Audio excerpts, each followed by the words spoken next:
Yes mukasi akantuolekede kyatweseewo olwaleero tugenda kwolekera pulogulaamu eŋŋanzi weewunyisa omwagalwawo oba surprise your loved one ng'ekutuusibwako n'abakyala b'omukwano Opushifa Nakawombe njagala wekanye kama Katonda olaba wano wali fine mutandise owoomerwa but wano strictly pizzas and has always been my best place. Bane tumalidde munyonga batandikidde entebe ku beach tuduseyo emisinde awunyago bulungi bannaye. Why should I select? The pizza tambuza waliwo chicken pizza if you want chicken you can do chicken chicken bacon pizza bano bakola pizza zokka pizza ya chicken Chinese onion chicken tukole ya chicken right okay so naika era mugireba it's big one cannot finish it is okay but bano babyongeramu wow I need to ask them pepper steak, East African mixed grill, chicken tower. Now they have chicken. Wow. Aliwa. It's coming. They have a new menu. Have chicken chips. No, do kuja out. I swear. I've been in this place for 8 years. Miaka 8. wa customer ndika isha ndabire rinze bamanyi kyendya but 8 years here manye myaka ejo myaka 8 ngandi nabo amaze okulonda yaso wasiiba ebikuwome ebigenda okuwoomera bye ngenda okulya chair teba kuyingira mu laavu y'abaana ni wali wagenda wakateba akala oyino wabula laavu eno nayo gena jonoona kano kaba kashi ka juice yes oba kachi ka cocktail but I think juices but still they have the other drinks zilizo mangala bayina byonna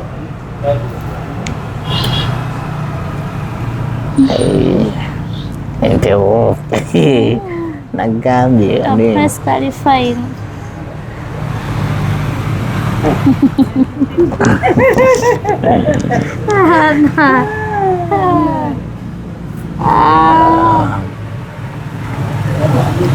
yeah the good thing with this place tewawogana and sometimes sagala noise wali quiet and tewaba mujjuzo mostly ba customer baabwe ba delivery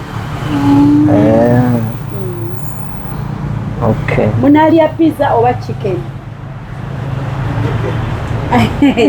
temweteekera it's okay so chicken boneless chicken cooked in masala and served with rice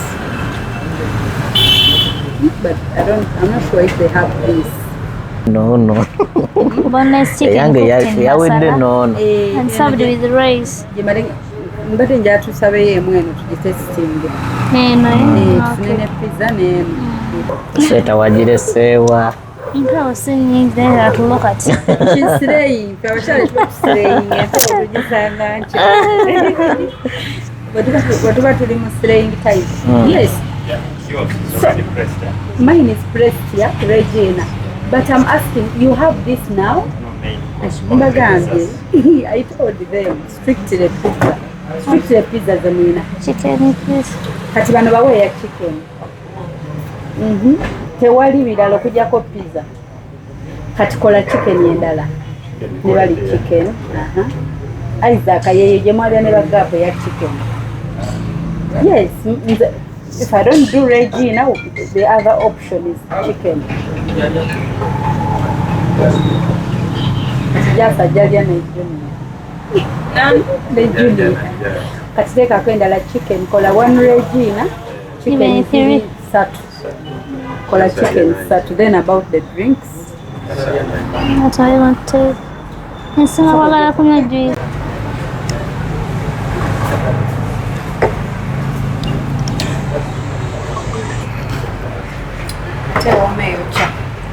No more to the water. Parete chicken one. Wasembeze ukatebe wangu. Mbelele wa neno. Naye. Mezo nabo jitu. Ngate lwachi. Let's toast. Later toasting. Ya dunga batwega.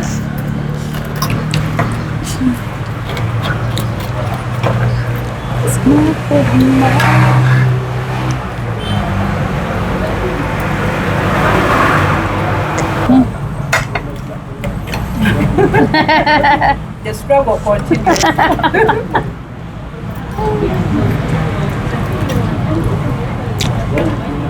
Jambi banyisa.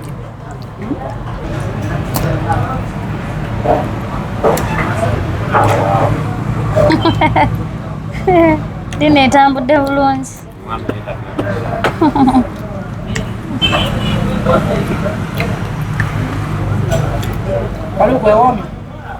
Biwoma. Kalukwateka mukama wako si ka mukazi.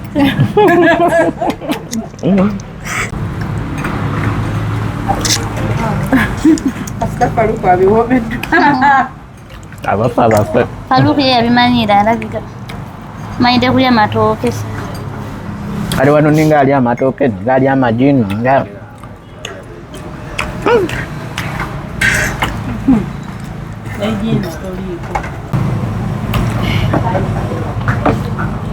Watwala omukazi out emmere n'emulema ogonjeeri. Abakazi yabululiba. Nate ekibiri yandeese kati. Kiiko ebyokulya emmere. Kandi muwulire munaaye omanyi bw'ogirekawo munaaye anyiiga. Ate baleeta eddala akyabya. Ati bwabimanyira bikolera. Kangimuliire nange.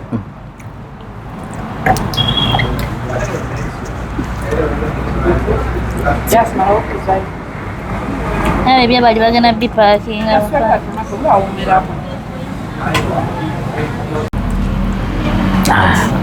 Kati owulira otya? Somehow good. That has been so long.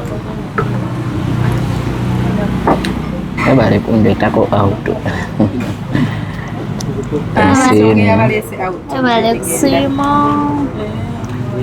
Yeah. Neetaaga okumanya ebikufaako biki by'okulambulamu obwa bulijjo. Because today's dinner was to know each other. Buli mwetegeere munne kikyali. Nawe oli mwetegefu okumbulira ki ky'oli?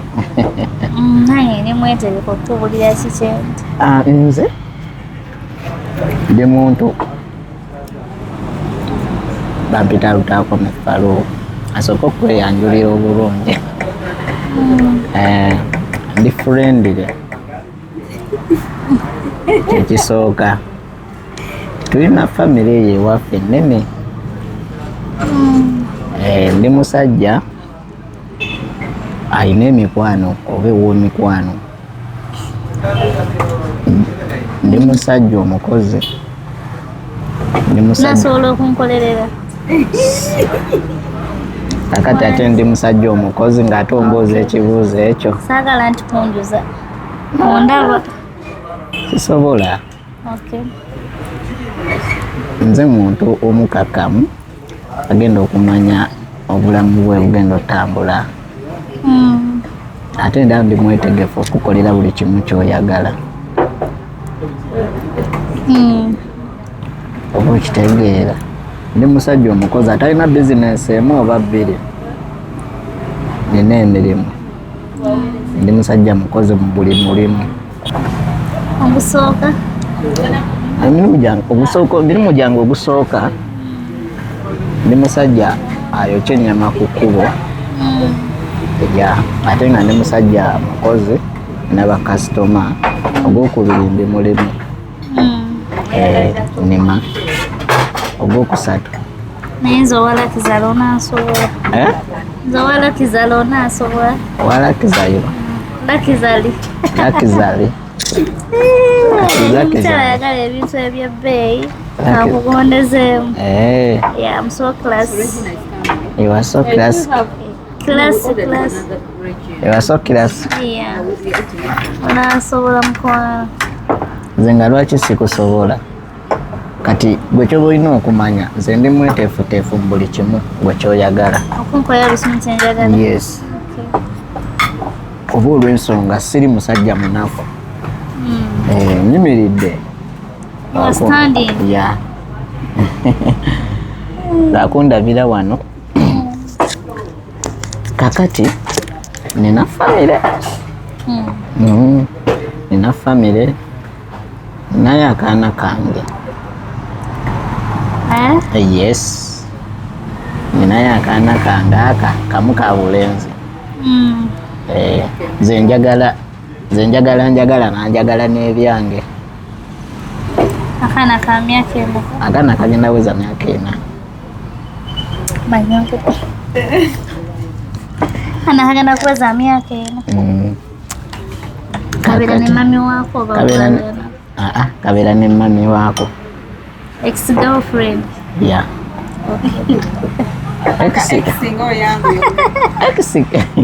Wabona bakyawa afuka ex. Yes. Kati yoyo. Kati yekyo. Nange njagala ombuulire about you. Nze mwana azaalwa ye Kalisizo. Mwana ow'engabi ndi Mumbejja. N'okunkwata ng'Omumbejja. Weddanga. Mwana ow'engabi. N'okunkwata ng'Omumbejja kubanga ndi Mumbejja hajjudde. Kituufu nja kikola ekyo. N'ekirala ndi muntu ow'empisa from Masaka. Kisa tubananyi nnyo abaana bava e Masaka. Buli kimu tuba bakakamu eri abasajja era nga nkusuubiza tuba tugenze azifa empisa zo nnina nimwetowazeekwebazeeko olwekyo webale nnyo kubeera na mpisa abalala ezaabwe bazijaajamya naye nze sinakuwulirako kibi.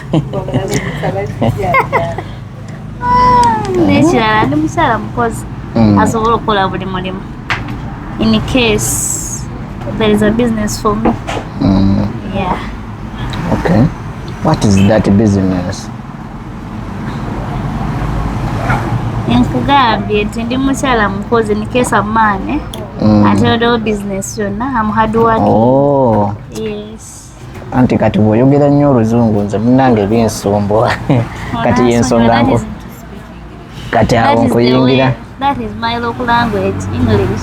Okay. That is my dengo mbuzi. Ekyo bulaba nkulemerako. Okay. Okay. Nange ndi mwetegefu okukolera omuntu business. Yes. Naye ali weeringi anagyenyumiririzaamu anagisobola ogikola. Ndi mwetegefu. Business nga kijoli wiringi okunkolera. Business gyenyinza okukolera. Gwe wennyini gwaŋŋamba business. Business mu mirimu gy'oyagala nze gwe nsobola okukolera. Wabula nze sinze kusalirawo mulimu gw'oyagala. Nze oŋŋamba omulimu gwo ne nnoonya capital. According to your financial issues, I want to also shop. Will you manage? Shop? Yeah. I also. Will you manage to accommodate? Ngotunda sabuni.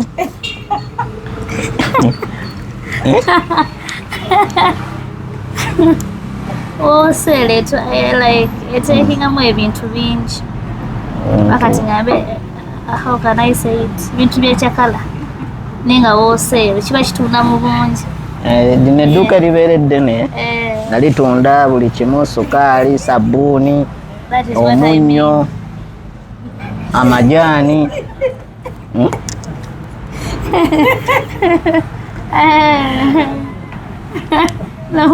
Musekerera.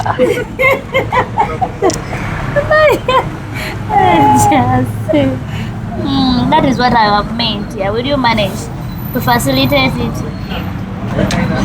Kituufu nze buli kimu nkisobola kuba nze sinze muntu kuba ssente nzikuŋŋaanya buli wamu nsobola okujja wali erimu akasente akatonotono nenkajja wano sobola okakuŋŋaanya nekolera kikyoyagala. But according to the business I've had, nasobola ovaamu sente ezo. Yes.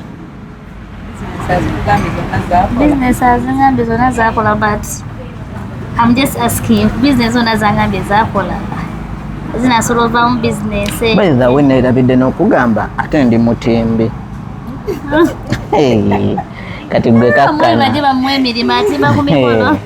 Gwe kakkana.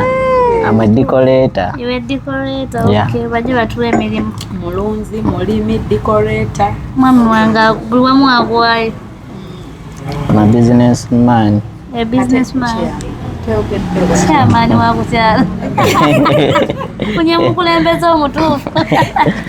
Ebisinga saagala bigamba singa onooba onneesize ebisigadde ojja birabira naawo. Oba g'oyagala oyinza obutamwesiga naye bw'onooba onneesize ne tugenda deep buli kimu ojja kirabiraawo. Bingi bye neerekeddeyo omusajja teyeemalaayo. Manyi musuubiza nnyo wano mu ntandikwa, but at first gamenze ndi wa Lakizali. Will you manage? Lakizali sikitegeera bulungi. Lakizali something njagala nnyo ebintu ebyebbeeyi. Saka musajja alambonyabonya. Wagudde ku wa mirembe. Okay. Sirya kawunga. I don't eat posho. I don't eat cassava. I don't eat matooke. I don't masaka tulya matooke gokka. Will you manage? Asuka waferwa semiti.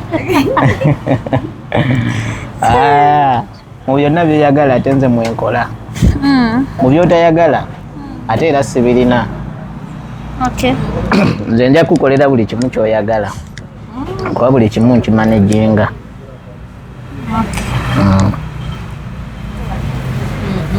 As you are promising your money. Anyways, tumaze okweyanjula buli muntu amaze otegeera munne. So what are your hobbies? Biki byonyumirwa biki? Hobbies kaka tegedde. What are your hobbies? Manyi nze buli wenkanula amaaso bwente mu bbanga mba nina ndoozinga kontulo y'ekigambo kye baba mboozezza. Kati hobbies mu Luganda, hobbies like something oba ng'olina kyo participatingamu oba like okinyumirwa. Bakibyokola biseera byebyedde. Yeah. Mu biseera byange eby'eddembe. Biseera byange eby'eddembe nze njagala nnyo okubeera eva nga ndi ku mulimu. Yenga osimye omukazi ekuganya.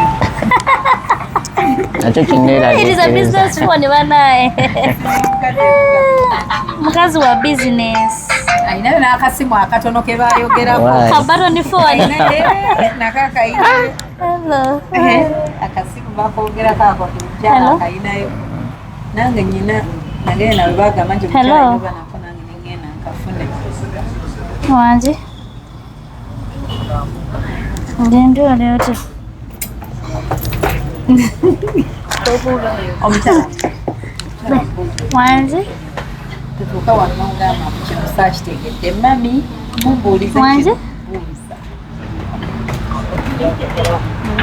Nenga, I'm still somehow busy. Wait a moment. We shall talk later. Okay. A moment.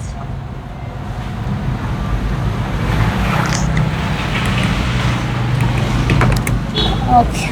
Let's continue. What wanted for me? Kibadde kiki? Auntie mbadde mbuuza what are your hobby? Yeah, your hobby. Kozi abakazi mubeera na kale kati oba oyo ani abadde akubidde. Ekiro kino. It is a business phone. Manyi omuntu ng'ali hard working. Exactly. Customers for the time. Naawe Diri tuzifuna kiro. tondowoozesa bubi nnyo mutima kuba kati kale by the way mbuuliraako kale business zo kati obudde buno gyabadde akusomeramu. It's something private. I shall tell you. Private. Okay, I shall tell it after whatever. Olina okukiŋŋamba kiŋŋambe. Nakugamba. Mbuulira. Trust me. Budde gende eri Masaka Jessica n'omwami. Mbuulira kakati anti kati olaba. Kati ate obudde nalonzeyo mu bantu from Masaka to this side. Kati lwaki bakubira essimu nga ndi wano naawe n'ozikwata. Bakubira ne explain to you that it is a business phone, so don't worry. As I've told you, I'm hard working, so someone called me for business, okay? Bera mukakamu. Abakazi abakozi ennyo awo muntamira ate. Kati we mubeera nga muli busy nga tosobola n'okukwata essimu nga obudde bwange. But it is still, it is still my dear, so there's not where I start. Nze mba njagala munnayo omuntu aba mpadde obudde bubeere bwange. Okay, I'm sorry. Sorry. Kale kinene naye. Nze abe Masaka zembaga mperonda mamu. Kale. Tuba tusobeza, I'm sorry for that. Kale nkusonyiye. Anti ekirala kitegeera nga mutegedde ki ky'otayagala kati akubuuza by'oyagala ne by'otayagala mwogere by'otayagala. Kituufu naye. Zibatoni fooni ezo zikuyisa. Awo nnyo. Emmere byo. Emmere ndya gyensingira ddala okuwoomerwa. Mixed food, kawunga, muceere. Yes. Kawunga, muceere. That is a mixed food. Amatoke ngaago. Mixed food kaba katogo. Kale akatogo nkalya sometimes. Naye nga gyensingira ddala okulya eyo. Mixed food. That is local food. Eryo ndiryako weekend. Ja, ndyagala oddiryako.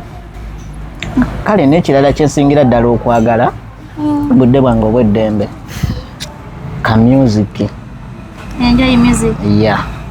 Njagala nnyo okuwuliriza ka music we mbeerawo nga mpuubadde ne nteekako ka sound. Buli naawe ku byosingira ddala okwagala. Mukama wa buyinza. God is good all the time. All the time, God is good. Because now your hobbies are like the same as mine. I also enjoy music as much. Neshla, that local food I'm not used to. I'm used to eating rice, whatever. What is the problem? Anti nze sibitegeera by'oŋŋamba. Okay, kangendezemu. Naye nja kuyigiriza kasita onfunye everything is done. Anyway, njagala nnyo music nga bw'okyogedde. That is my first hobby. Even playing netball. Netball. Yeah. Okusula mu katimba. Oh my God.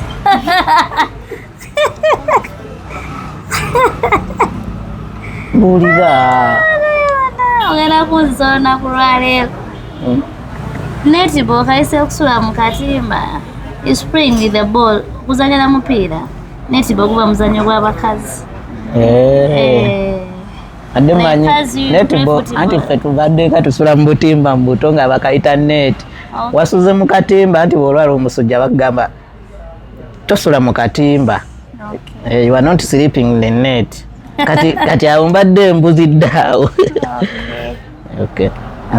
Secondly, I like joking. Joking. Yeah. Okusaagasaaga cause I don't get annoyed so easily. So omuntu atasaagasaaga mba sijja musobola. Naye ebintu by'okusaagasaaga. Nange ensaaga bankubadde sometimes. Kijja n'ensaagamu naye kijja mu kaseera katono. Anyways, ndabanga ebintu ebisinga we match. Otya kati ate gw'osaaga. Nze naye akaseera kange kajjawo katono akasaaga. tujja bikwasaganya nga Mungu ye mubeezi.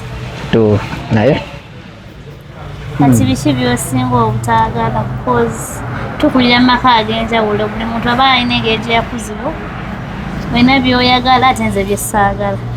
So tell me, biki by'otayagala? ekisookera ddala mu bulamu bwange kyesaagalira ddala ku mukazi omukazi omukyaze, omukazi omudigize, okitegeera. Saagala mukazi mudigize ennaye, saagala mukazi mudigize. So what are you going to do banaye? Omukazi by the way tujagenda ffenna me mufano clubbing. Clubbing. Tokigumire? Clubbing. Budigida kwogezezaako tegeeza. Kisinziira. Omukazi buli wobeerawo nga tolina byakukola byebyo, kati nze mba nkufunidde omulimu ogenda kyakala. Ava ku mulimu takulekera onayakuba endongo. Ogenda kyakala mazima byaddala akoledde business. Okay. Secondly, kyotukimaze ekyokubiri. Ekyokubiri, saagala mukazi wa ŋŋambo. Era mukazi wa ŋŋambo wa lugambo. nze nabulirwa mukwano. Nayambuke wajjajja Peace n'avaayo nadde wajjajja. Aha. Ne bavaayo nagende wanoka mukazi w'olugamba atama. Kuba ojja kwogera naawe osanyukiremu, oyogere n'ebitasaanidde. Njogere n'eby'omu maka. Oba okitegeera. Edda mukwano nze nabulirirwa. Aba bize mu kidongo talina Sina budde. aba bize mu ndongo talina budde bwa lugambo. Lugambo kiba kitone kulembejja. It is the talent, okay. Ekyokusatu. Ekyokusatu. Njagala omukazi anfaako. Bwe mba nkooye, bwe mba nga siri mu muudu, nanziza ebirowoozo, keya bintu ng'ebyo anfaako. Keya mulimu ebintu. Kati nyinza okuva kati nga nze nkola guno nkola guli nkola guno. Sometimes tunyiiga. Omuntu asobola okujjaawo n'akubuuza dadi kiki? N'ojja wakiri n'osikiriza ne nkugamba ki ekinkoze eki? Ekinyiizizza by the way n'ekyokulala. Tuyita mu bizibu bingi. Kati nyinza okuva ku mulimu nkooye bingi nnyo byendabidde ku mirimu. Okitegeera ebintu ng'ebyo. Keya. Keya njina mu bungi. I promise take care of you. Okay. Yeah. Kitegeeza nga buli kimu oli good. Ekyokulala, njagala omukazi omuzaazi. Njagala azaala. Omukazi ng'agenda kuzaala. Tunzaalira. Kati nange I have some principles. Kuzaalira ng'omaze kukyalako waffe. Will you feel the... Ekyo si kikulu kati ku bulamu bwange, ekyo kyo kiri firi gy'oli. Yes. Okay. Akati Kinnyonnyole bulungi. Anti kati anti kati olaba. kiri ssatu. Kyamuukiriza. Nedda kati nze kyenkugamba ekyokukyala nze nsobola.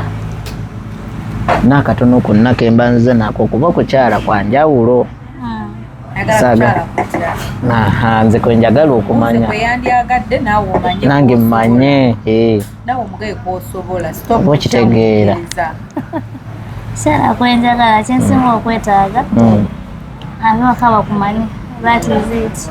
Abewaka. Ayinza okukugamba ku kyalo olina okujja ne fridge ne sofa set. Ekitegedde omukyala walakizaali.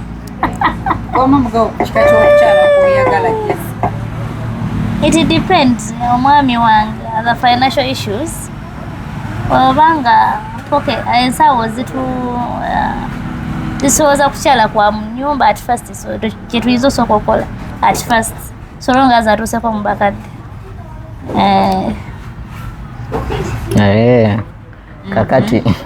Kakati ate nze saagala Saagala ate buno babayita oba obuwundo obukubye eddinisa simanyi nze njagala kummanya famire kitundu byonna ekyensingira ddala okwagala. Okay. Yes nti nakwanjudde abafamire bategedde bonna ab'ekitundu bategedde eŋŋanda byonna zonna zategedde nti omuntu wange nze amututte. Okay. Akati nze bye saagala bye bino wano wammanga. As I'm the last born, ni muntu ow'ekyejo ennyo olina kunkwatanga glass. Olina kunkwatanga kyatika. Kyejo nina kingi ate saagala muntu akambuwalira. Saagala muntu ambogoya so olina okubeera omuwulize gyendi. Si mu bubi. Abakati tulina ogatambuza nga tuteeseganya. Yeah. Nange ndi mwetegefu okukola buli ky'oŋŋamba. Ayina engeri gy'atamamu banaye. Yagala omuntu omukkakkamu. Anasobola okumpuliriza nange ne muwuliriza. At some certain issues ezeetaaga oba nga sayidi yo nga nkuwuliriza eba sayidi yange. Anyway, nga tusobola otuusa ku nzikiriziganya omuliro guzikiza muliro. Ekintu ekyo kirungi ne tuba nga tugonjoola ensonga zaffe. Naye ekyo kituufu nange nkyagala. Naye nina ekibuzo kye mbadde neerabidde okubuuza. Olina ku baana? I'm still young. Sinakuzaayo ku baana. Olina emyaka emeka? I'm just 21 years old. Yeah. Okay. Ndi mmanyi olinayo ku baana nga nze. Naze ze nnina. Omwami how old are you? Emyaka oyina emeka sibanga ndi ku musajja wa myaka 4. Nze ndi mukulu. Ndi mukulu okusingako. N'emyaka 27. Okay. Difference simbi from 21 to 27. It is okay. Yeah. Okay.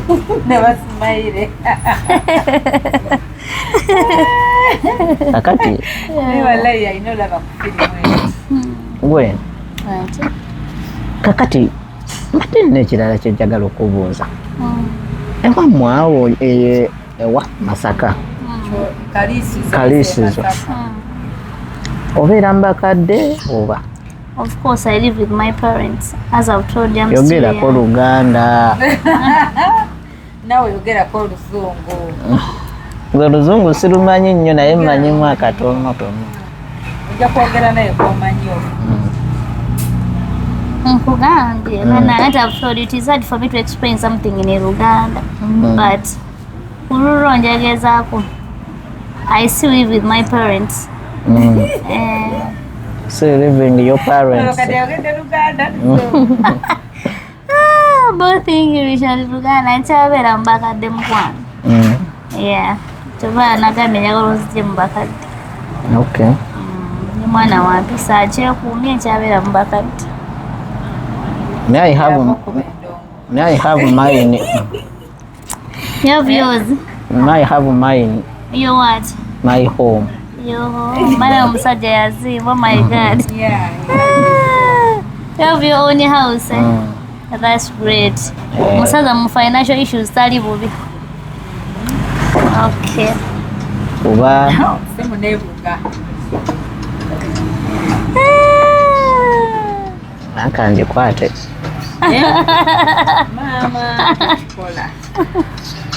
Agala kufa.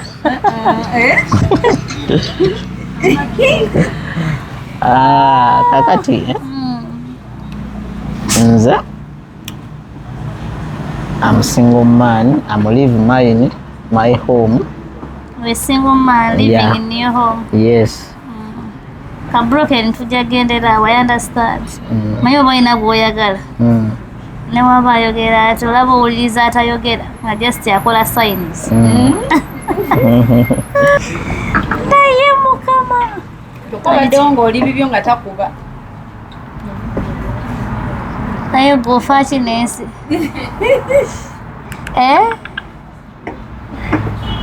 Gwe Ofaaki n'ensi okuba kunene n'entono. Wanje? Wanje?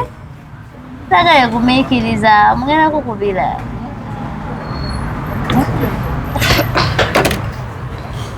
Okay. I'm back on point.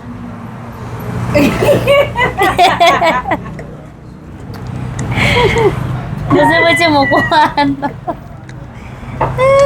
Kuntalo z'olwanya obuntu butono.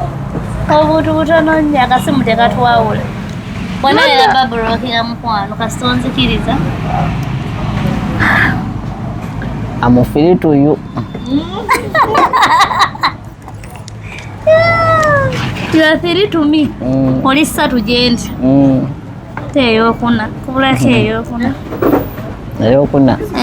Eyo yange. Regina. Sikunyega mukwano. Nze bandese out kulya. Ne baba eshanana. Yeah. You're going to fry. Okay. Just sitting around kasowani. Buuza ebibuuzo.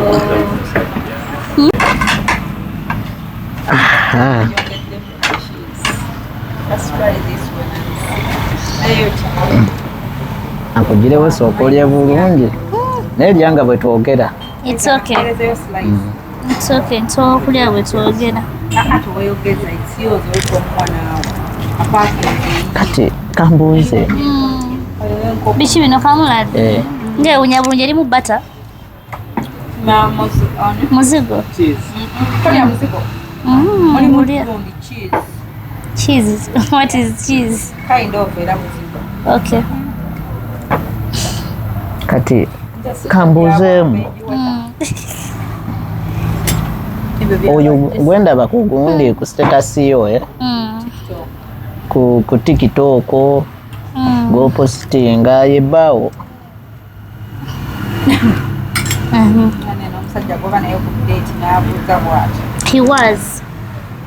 He was recently. But now he's my ex. She was. Kitegeeza. Nti yali. But when amala ofuna gwe. Azini. Kati nakuteekako birowoozo byange. Ani aba akusumbwasumbuwa ndi wano naawe. Ebirowoozo byange nyumya naawe. Ate osinganga agamba nti oyogera ne bbaawo. Kyondaga. Okay, I'm sorry. He's my ex disturbing me. Oh. Nengebe just because I just know that he can't do. I'm with you, feel free and feel so comfortably. When nasomose bayita kusomoka rwera nezija nenkunonya. Nasomose rwera mukwano nga nnonya gwe omuntu omu bw'ati. Kitegeera ekintu ekyo. Kati ate bw'oba nabirese mabega. Anti kati ebyo byonna byonna n'ebya ssimu wandibirese mabega n'oba nga tolina gw'okwata ssimu mu budde buneemu obanga oli nange. Kulwo ne layini yazikyusa. Are you sure? Katandisa okunenya enkugambye ku lulwo. N'essimu ngenda zikyusa. Kasita tuba nenkwatagana ng'eri good. Kituufu nze kuba nze saagala ate obeere wange ate ba ex bo ate bakusumbuwa ogambe nti ba ex be bansumbuwa kati ekyo kiba kifaananyi kirala gyendi. Okuva neyo ne ba ex bonna bafudde. So long as you accept him. Okuva leero ne ba ex bonna bafudde. Bonna mbase ba ex bonna bafa. Nze kati nze njagala njagala kale ŋŋamba ekintu kimu ya nti we tunaabeera ffenna tewali gogenda kuŋŋamba nti oba musajja yakubye ku ssimu yo ze munaye nebbuba. From today onwards ba ex bange banaye mwenna you are dead. You are dead. Akubana leero toŋŋumya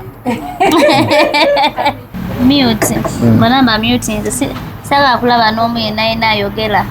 I've got a new man. This is my new journey. Mukitegedde ekintu ekyo. ate myuti yankwekweni ewooma yankwekweni ani banaye Jesus ondawudde ni bicycle. ndowooza olabye Hello. naye fala okundabye. Hello. Mulungi sawa wasibye te.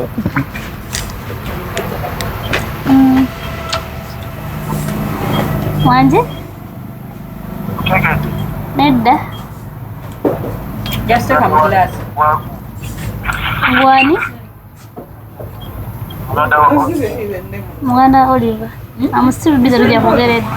No. Say it cold. Tujja kwogeredde nkyali busy. Njagala nga binnyogoga. Cold. Bana, these people. simu oba tuziggyeko. Anti omukyala wa business nagambye ndi hardware. Okitegeera. Don't you worry. Bino byonna everything will come to an end. Nkakasa oba kati nze tolina buŋŋomeza essaawa zino ng'ate bakubira essimu bubakwata bukola ki. Anyways, nyala tukwatagana anyway. Trust me. Trust me.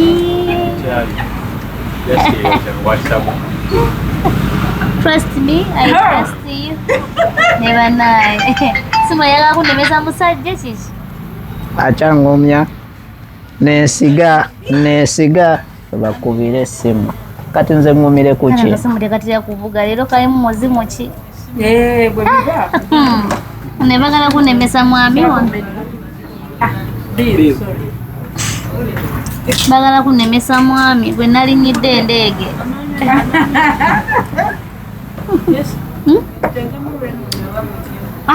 Tekamu. Bagala kunemesa mwami wange gwe nalinyidde endeege. Omutima gukutereere. Omutima gukubeere wamu mwagalwa. Gukwateko oguwulire we gukuba. Gutera kumu. Just decrease. A decrease on the heartbeat temperature. Simu zimalamu amaanyi. Essimu muna mukazi wabeera omulungi ebwe bibeera. Otute pure breed. Nkyalina entalo nnyingi ez'okulwana.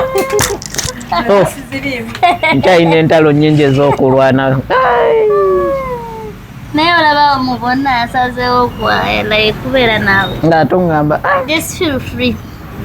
omukazi omulungi. Kati ate lwaki we nkwagadde ate amasimu we gakubira buli ki. Abo tebatwagaliza mukwano. Don't mind about them. Don't mind about them. Kati mbadde singa waddeyo mbeera wamu naawe nandikiriza nti no munaawe kati tebatwagaliza naye obeera eyo ggwe wekka ate tuli wano ffenna bwe bakubira amasimu kati nze ntegeera nti ange eyo gy'obeera oba bwe tugenda obeera ffenna we sigenda beera naawe nga ngenze ku mirimu nti tebakubire masimu. There is a saying that oba oyagala omuntu the first thing you have to do it is to trust him or her. Ati neesiga, I will show you my trust. Nabadde nasazeewo okwesiga naye ate amasimu ago ganya okunyonyonyola kiki kyekatageeza.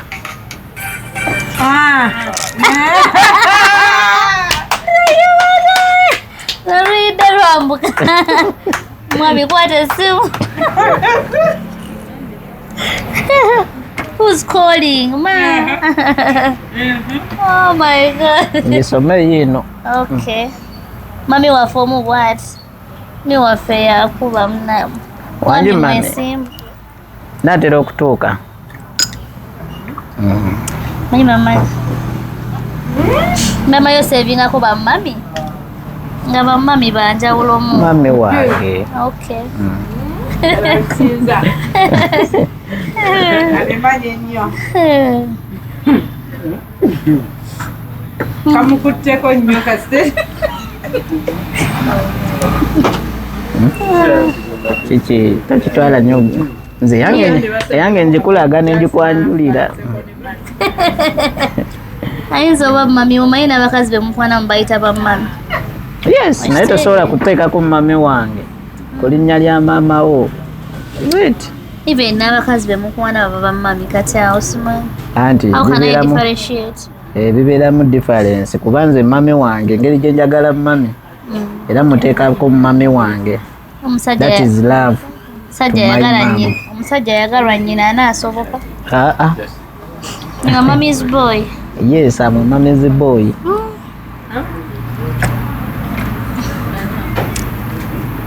Omusajja yagalwa nnyina anaasoboka. Anti kati olaba. Ati olaba nze wemba ntambula. Kati enwa ensonga lwaki emirimu egyange gyenkola njikola kumpi ne maama wandabako awo biki ebyo. Kati baba nkubidde essimu nambuuzaako oliriddawo mutabani era sinnakulabako. Nsobola omugamba nti nagenzeeko wano wewati ne wewati. Naye nga siri mu kugenda.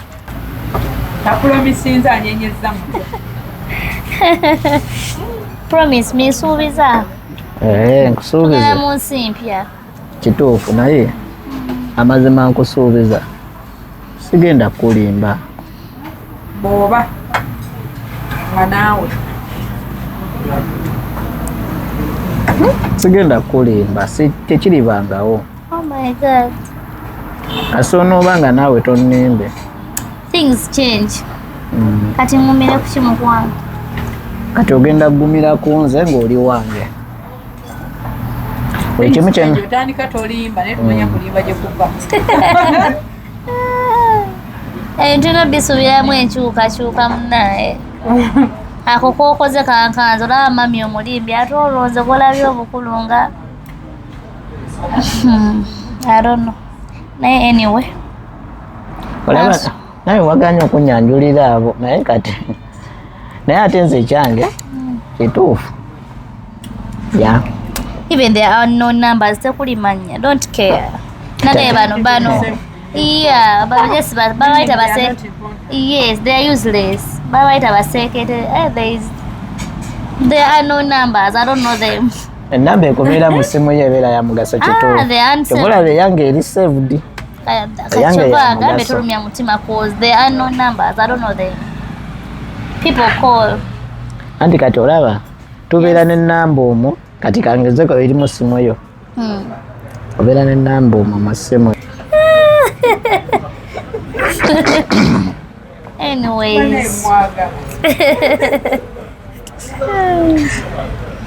Anyways, nkunyonyole negamba enamba sizimanyi and you have been hearing me asking them who are you, okay? Sibamanyi mukwano. Ne bubanga olina liri 99%. Anti nze wenjagala. Ali kulya analog. Nze wenjagala seyagaza. Naira. Kyobulaba mbuba. Neera anyway atabubira nsukwe. Sikole no jibubira. Yes, nze mbuba.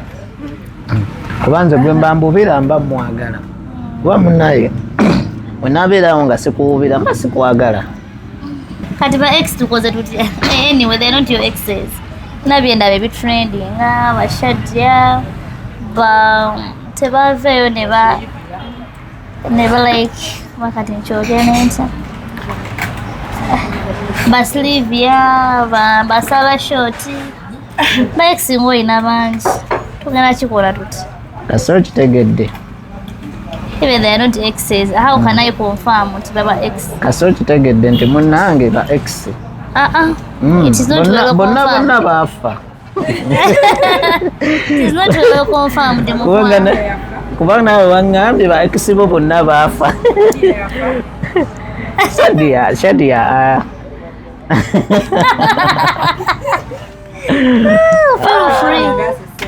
Feel free omumye munaye. Sagala kuyingira bintu byesitategeera. Alaba wabaawo gundi ze tugoberera neze tulina okwagala ne justice olina olaba naye ebintu ebyabamu tulina obbireka kuba ebisinga tebitukwatako. Kati ongumi I don't lean on the past. Nti kyeŋŋamba nti sifa nnyo ku byayita. Ebirala ebitatukwatako tubireke. We just continue that relationship. We leave the past to be the past. Ne kansule tebaveeyo kukola shege yonna. Let your ex be your ex. nga wegambye abange baafa naawe batte from today onwards. Nze sisobola kutta muntu nga gwe wakyogedde nti abange bonna baafa. Esobola kutta muntu kumufuula ex. Oba onkubyemu ebituli. No, si kukubamu bituli. I've decided to leave mine alone. Omuntu ng'akyali mulamu tomuyita ex nti oba bonna baafa. Kale ekintu ekyo kyogambye nti bonna baafa kinenemu. Okay. Yeah. To simplify it, manjagala nga I don't talk to anybody, okay? Your phone is my phone. Yes. Ekyo nsobola okimanaginga. Yeah.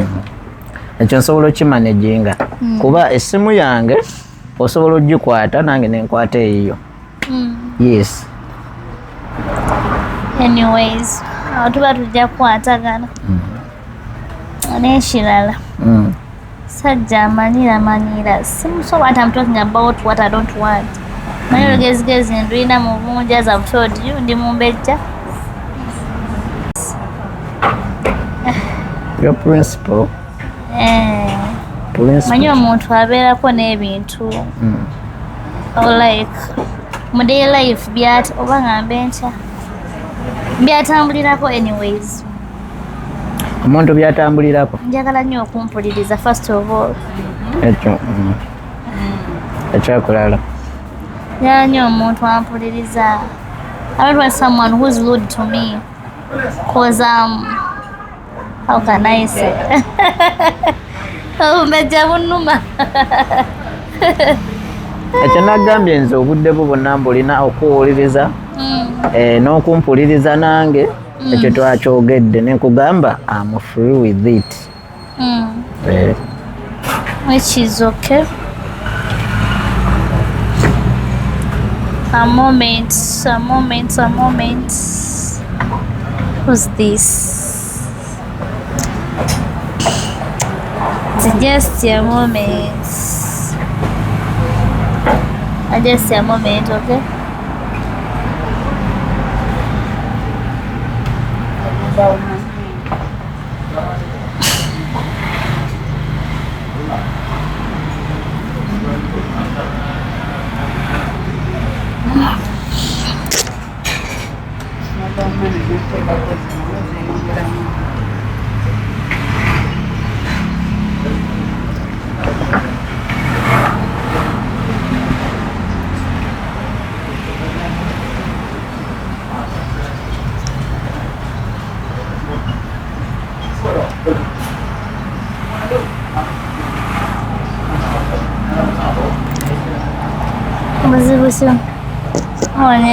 What is it?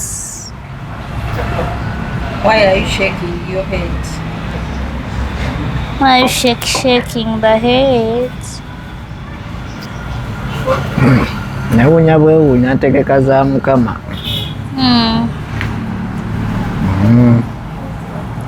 But what I want to tell you about the last since okugamba.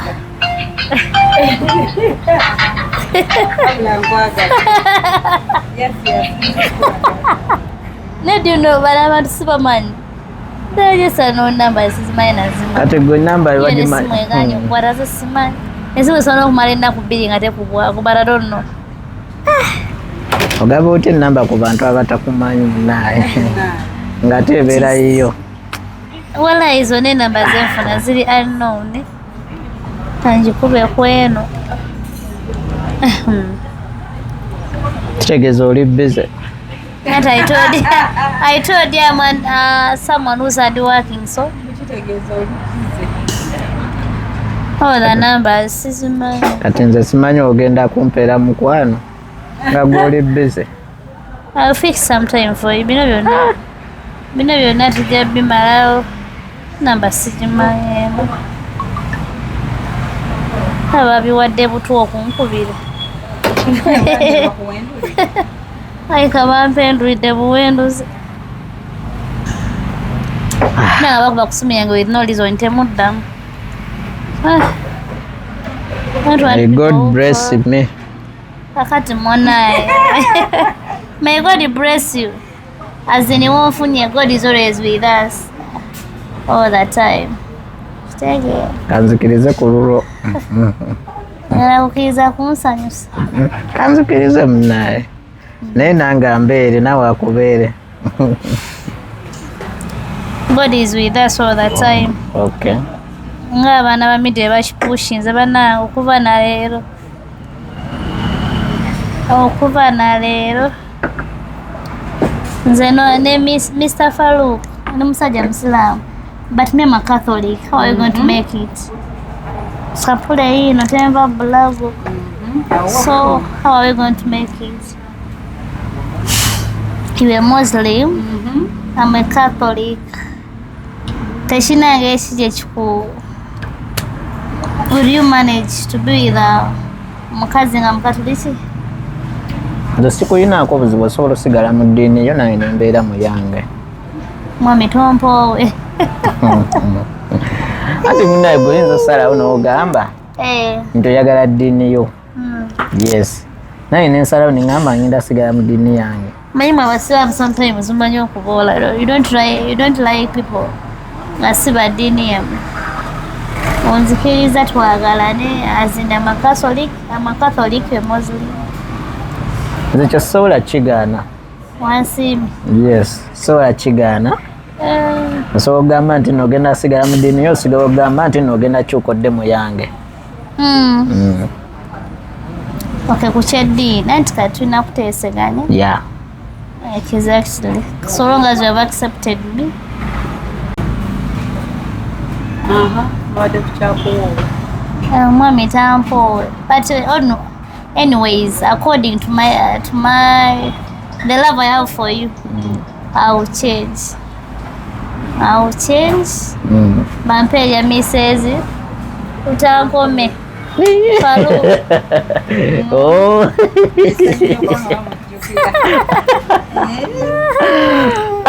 Adai. Akantu akululu. Anai, adde simanyi. Kululu I will change my dear. Manya bakazi tuba na ddiini.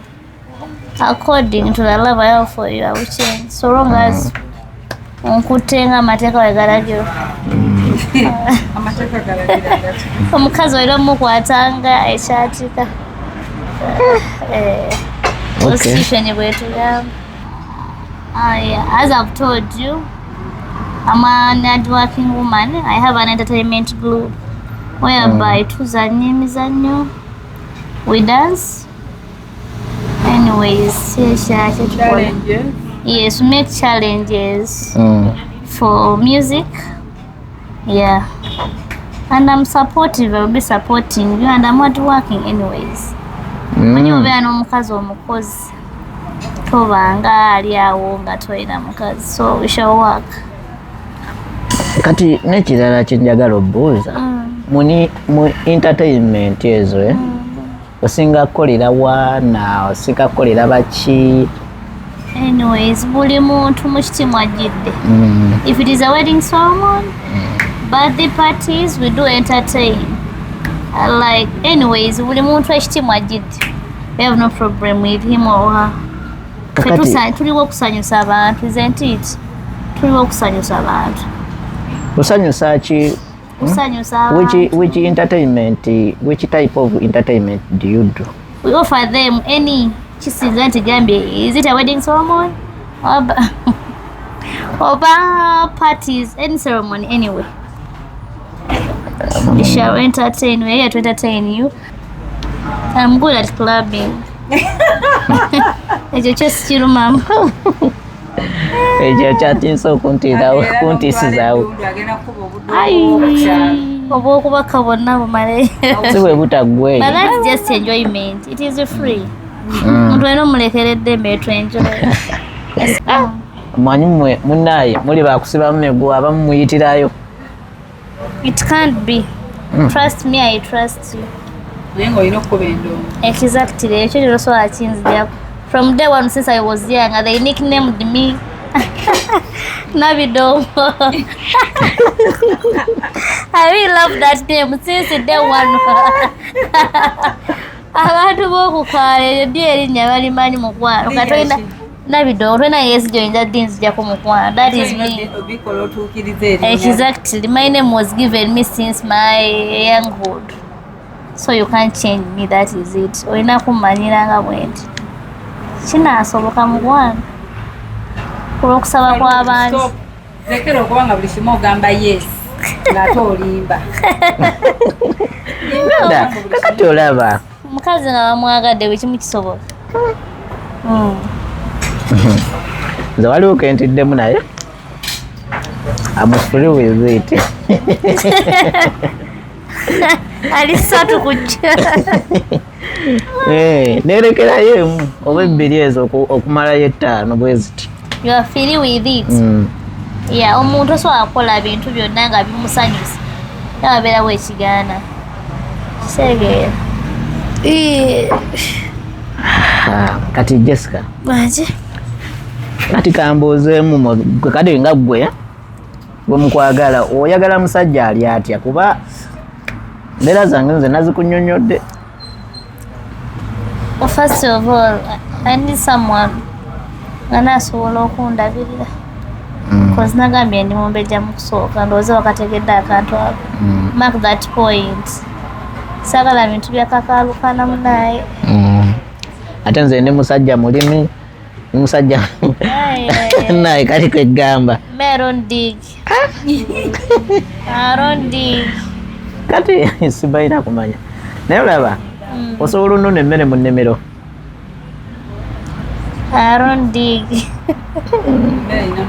Emmere ensanga kanagambye ndi walakizaire kagamba kotaategedde nkakuddiremu mukwano. Lakizaire akantu ako kambuzabuza nkeerabe.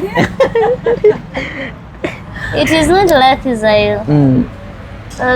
Like Zilias kitegeeza omuntu nga yagala something expensive things so ebintu byokunona emmere njagala bukimu nga kinsanga okitegeera.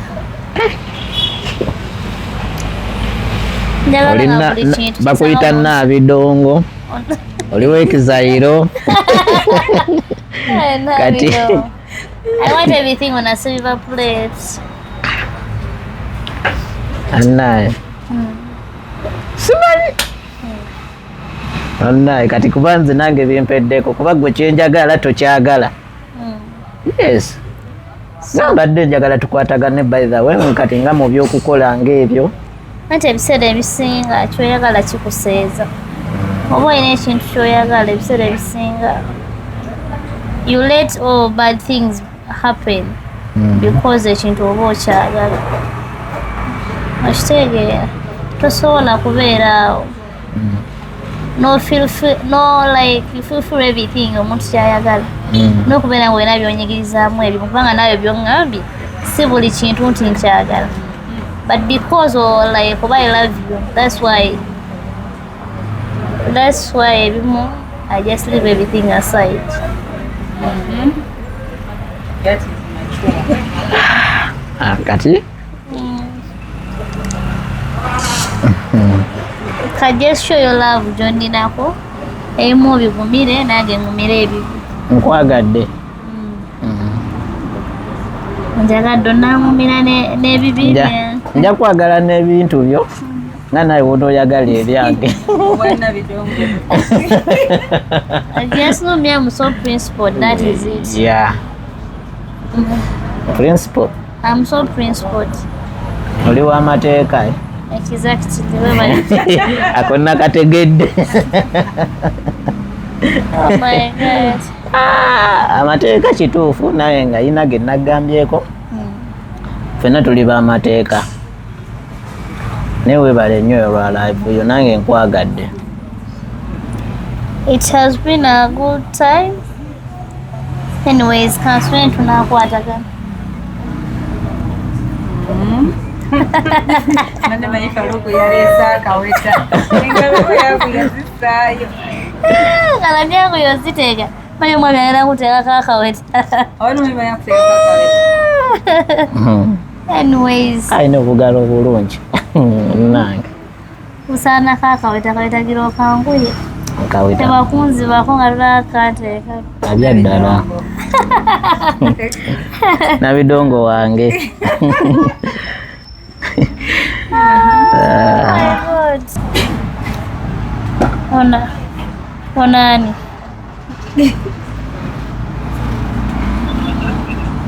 Owaawa.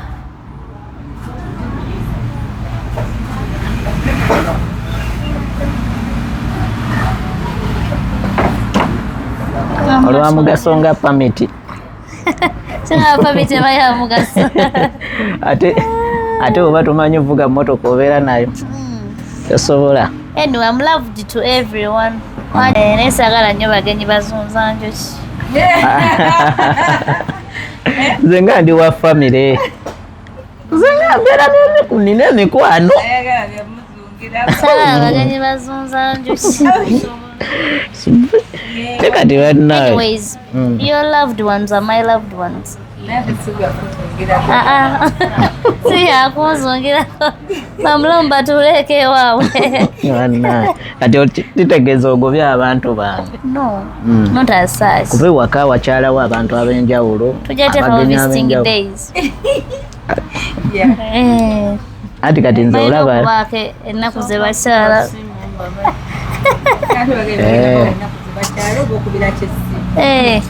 Olubanga lwa Monday na lwa Sunday, that is it. Ndazibaza. Antu beddundu bange nga banjagala nange mbaagala. Bw'ofuna omubeezi olina okubaako n'abantu beweesalako. Ofuna omuntu akwagala nga nawe omwagala ebyaddala. Olina okuba n'abantu, si buli muntu ate akusemera nti aba mukwano gwo nnyo. So bw'ofuna omuntu akwagala nga nawe omwagala batamu olina obeesalako. Kitegeera emikwano emingi si kwe kubeera nga bakwagala. So you have got your loved one, I'm here, ate abalobo baagazaaki. Nze akwagala wendi abalaba baaki atali bwa luganda lwo.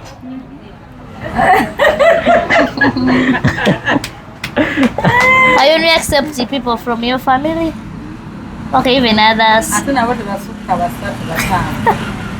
Even other related people.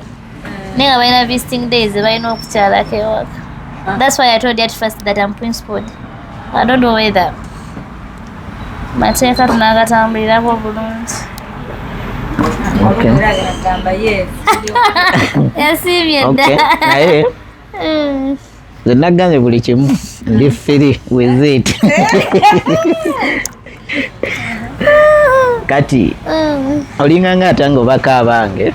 No, not as such. Anti kati olaba omuntu w'abantu tosobola muteekawo It is okay, meet them. Basinkana eyo nayo nagyoyagamba not at home. Nze sigaana kubeera na mikwano. Balinga nno 10. It is kasanga waba nga maka waffe tebakutteeyo. Azise. Kasaba nga maka tebagakyakalanyiza kasaba nga tebalinnye. Akola atya? Kasita nga maka baba tebakutteeyo.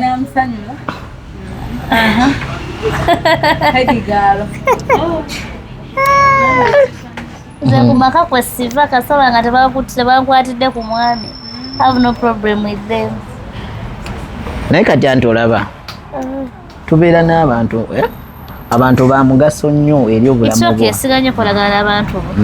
Kati ba mugaso nnyo eri obulamu bwange. Yes, kituufu genza nkikkiriza, I'm free with it. Naye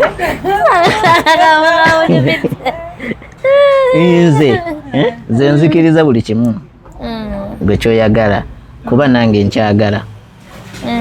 I'm free with it. You're free with it. Okay. Naye bantu bange mbaagala ebyaddala kuba nze nina big family. Okay, ati oba obaagala live with them. Olina okusalawo. It's okay, I've not told you to abandon your friends or your family, but balina okubeera kulenewe bakoma. Segedde ekintu just now you are becoming a husband material. You have to change in your ways. Wasa ebintu bikyukamuuko. Naye tosobola kweyisanga woobadde. Buba nina lingi. Kituufu nange nina lingi naye lyange lirina we likoma ate gwe liryo lyeyongerayo. Sijja kusanga ng'oli kuwala bwakukyala ate odde mu kwewozaako. Buli buyeebikuza. But I tell this one who is my friend. I tell this one, how many friends do you have? Abantu tuli bangi ku nsi kuno.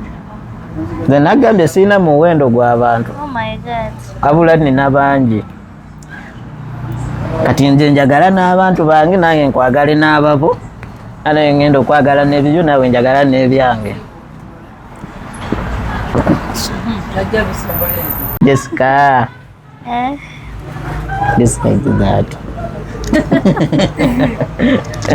Kisalewo. It is hard to decide. Omwami oyo alina sula wabweru. Kitegeera goteeka bamaka. Sajja tasula wabweru. Ate sawa zayo. It is okay. Omutimbi w'emikolo. That's so. Omutimbi w'emikolo. Oh, that doubles. Oba otimba mikolo. It is okay bayingidde mmeka so long as tasuze wabweru. Because omuntu wasula wabweru so amuwakanira. N'omuntu nga yasuze wako osobola omuwakanira. Otya kati ate nze nyinza okugenda by the way ne mmala nnaku 3 nga tondabyeko.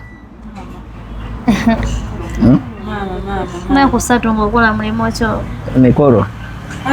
Kuba nsobola okuva wano nga nenayo omulala wali nga nenayo n'omulala. Naye kibi ku nnimba. Ozi ogenze ku mikolo ng'ogenze mu bakazi. Anti era munnayo bw'otegedde kubeera ewaka nvaawo n'ensawo.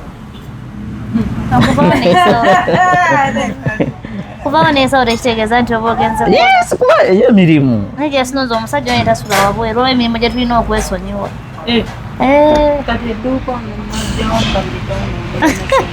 Omusajja talina kusula wabweru bali era bamubuuki nga bakimanye. Sajja waba musajja nga batuweegya emisana omusajja talina kusula wabweru. Someone who is responsible kye kiba kikusuza wabweru. Kyogamba otimba paka enjuba bwegwa n'oddamu era n'otimba paka bwegwa. Anti kati olaba kati decoration alimu apartment nyingi tusula ebweru tusobola n'omumala wiiki. Kati ekyo tukiveeko toyagala nsule wabweru. Musajja asula wabweru. That is it. Onoosobola okumanaginga ebyewaka. We shall go together. Ente weeneekuyisa obubi. Kasitamba nga ndina.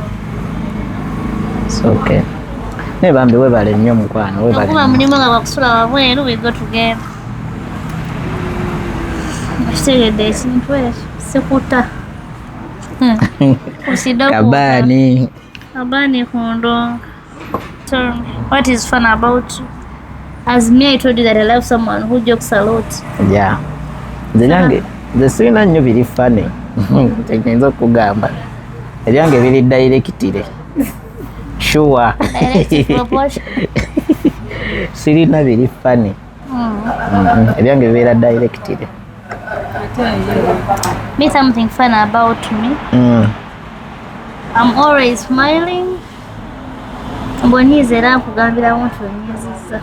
Anyways, newala nnyo omuntu okumunyiiza. Nange mba njagala weewale nnyo okunyiiza. To keep our relationship strong. Kunyiiza ki nga ki? Mba have something oba kiki oba nakuzibwa bubi oba ki. Bwe mba nsabye ekintu sometimes mba njagala okimpeeyo.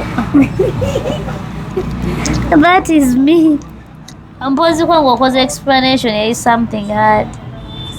Nti munaye this and this okyaganye. Kitegeera. Yes, Jessica wakeera nga asabye ekintu ayagala okimubeera. That is my nature. Kati gwe toyagala gumiikirizaako wekitabaawo obudde I kugumiikiriza accordingly. Naye If kati you explain to me that oba like sweetheart, I have no money, I can understand. Nga tonnindire. Saagala muntu wange. Ekyo kye nagambye. At first okulimba kweneddira. Okulimba kweneddira. Okay, then we summarize. It has been a pleasure for me to meet you. And this day has been so special to me. I've never imagined that I'll meet someone like you. And I thank God atusinkanyiza This day has been so massive and it is remarkable. Obunfuna.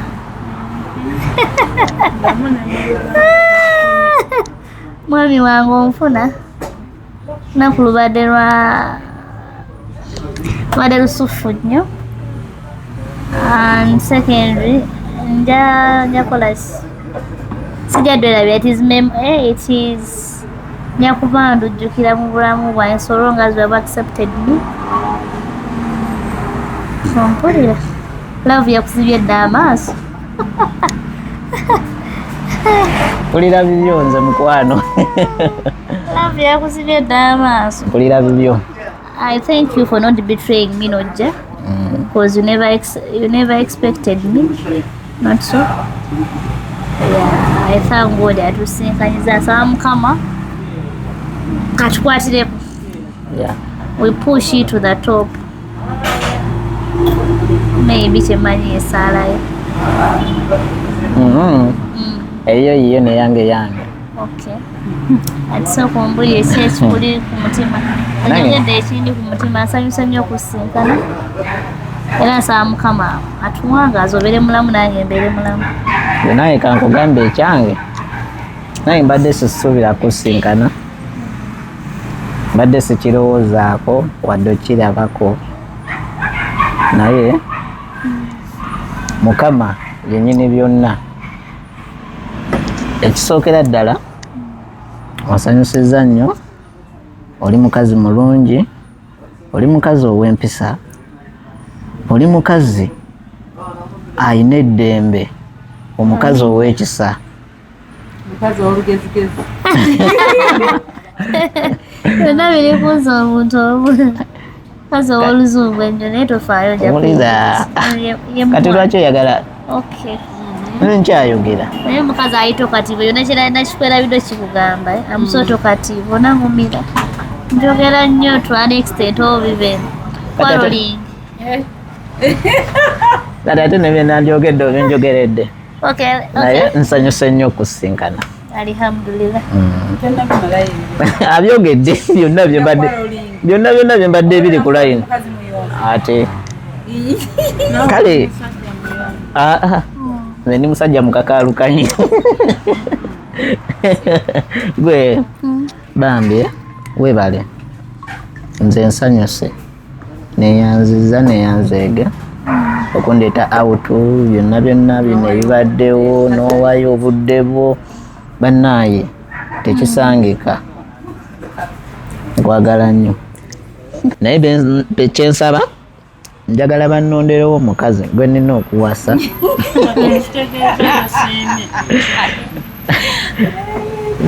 Nze njagala bannondere omukazi nze gwe nasangako comments ennyingi.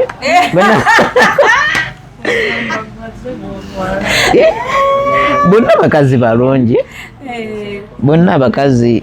N'ekituufu oli musajja musiraamu. Aye, ekyo kiwulidde mu omusajja omusiraamu ebyokuwasa akebbi. Olabikiriza. Nga kiina engeri gye kigaziyeemuko. Bana. Olagira bana. Do you have capability for four women? Ng'ate lwaki nedda. Anti ennyingi zaayo mwakikwata bubi not every Muslim talina kuba n'abakazi bana. Buba obusobozi obuyina. Nze nga sigattibwako. How are you going to make it? Nze okusinziira nze ku kikyendi mu mutima gwange kinsobozesa. Okumwongera. Kinsobozesa. Kinsobozesa okumwongerako ne mmanya nti nno n'okusinziira embeera zonna ze tunaaba tuyiseemu. Alright. Naye nga weebale bambi kumpa time. Bambi neyanziza nnyo neyanze. Somoserwera nno. Yaddala. Omanyi omukono guli ku kikumi ku kikumi. Ate nga nebbaga wazze nayo toddayo. Somoserwera nga mukwano. Aba online bannange njagala nnyo okubeebaza neyanziza nnyo neyanzeege. IPEC studio mwebale nnyo mwebalire ddala. Christine Nagawa webale nnyo webalire ddala. Swaga mama webale nnyo webalire ddala. CEO kwebazaamu ak'ensusu webale nnyo webalire ddala. Waliwo Osh Fashion and Design nammwe mwebale nnyo mwebalire ddala okututeekamu kasente okutusapootinga mu buli kimu. Bannaye tweyanza nnyo tweyanzeege. Mwebale nnyo mwebalire ddala abamikwano. Christine Nagawa nawe nkweyongera okweyanza webale nnyo webalire ddala. Bambi tusiima webale nnyo mwebalire ddala mbasiibudde. Bye bye. Mwami tanakola kusala. Ngala bamusalire. Kati mbasibula nga ngamba nti nno online dating yentuusiza ku bino byonna. Entuusiza mu bakazi ab'enjawulo. Bonna mbasinkanye ne mbalaba ate nga mbasanga ku mutimbagano ku online ate nga n'abalala bakyajja. Musajja musiraamu. Ndi musajja muyisiraamu nnyo. Agamaze babaga ekikazi. Naye nga okukwagala kwe siva. Naye nga bannaye neyanziza nnyo neyanzeege nebalizaako bannange. Bannange abatulaba. Thank you for pushing our couple. Era tusaba temujjanga okwo. Omukyala ali ku ssimu. Mwami yonna yabigumidde. Mukyala wa Mataala social media. Naamusobola w'amataala. I'm free with it. He's free with it. Agenda beeranga yes. Buli kimu yes, yeah. Anyways, tubeebaza. Anyway. Wow, can I say abantu ba media, thank you so much for pushing our cup. Netubasaba. Continue.